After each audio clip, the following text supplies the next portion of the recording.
যদিও রাজনীতি করতো না, কিন্তু রাজনৈতিক প্রতিহিংসার শিকার আরাফাত রহমান কোকো এমন এক সময়ে মৃত্যুবরণ করেছেন, এটি স্বাভাবিক মৃত্যু নয়। শেখ হাসিনার বিভৎস পৈশাচিকতার শিকার আরাফাত রহমান কোকো।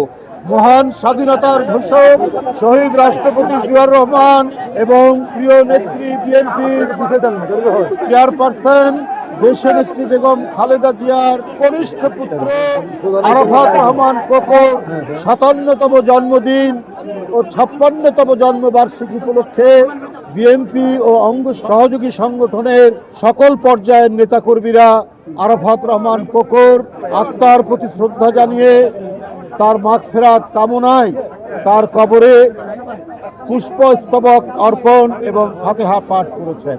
আরাফাত রহমান কোকো এমন এক সময়ে মৃত্যুবরণ করেছেন, এটি স্বাভাবিক মৃত্যু নয়।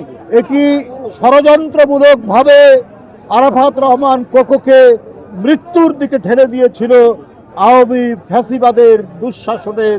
আমরা ভয়ঙ্কর ক্রান্তিকাল দেখেছি সেই সময়। শেখ হাসিনার বিভৎস পৈশাচিকতার শিকার আরাফাত রহমান কোকো। সে না পেয়েছে সুচিকিৎসা, না পেয়েছে পরিবারের সান্নিধ্য। দেশনেত্রীকে বালির ট্রাক দিয়ে অবরুদ্ধ করে দেশের স্বাভাবিক বিরোধী দলীয় রাজনীতির গতিপথকে রুদ্ধ করে শেখ হাসিনা ফ্যাসিজম নাৎসিজমের যে বিষাক্ত থাবা বিস্তার করেছিলেন, তারই সেই থাবায় আরাফাত রহমান কোকো পৃথিবী থেকে চিরদিনের জন্য চলে গিয়েছেন। তার কবর জিয়ারত করলাম, আমরা পুষ্পস্তবক অর্পণ করলাম। সে যদিও রাজনীতি করতো না, কিন্তু রাজনৈতিক প্রতিহিংসার শিকার Arafat Rahman cocoa. RICL TMX, যুগের পর যুগ স্থাপনা থাকে মজবুত।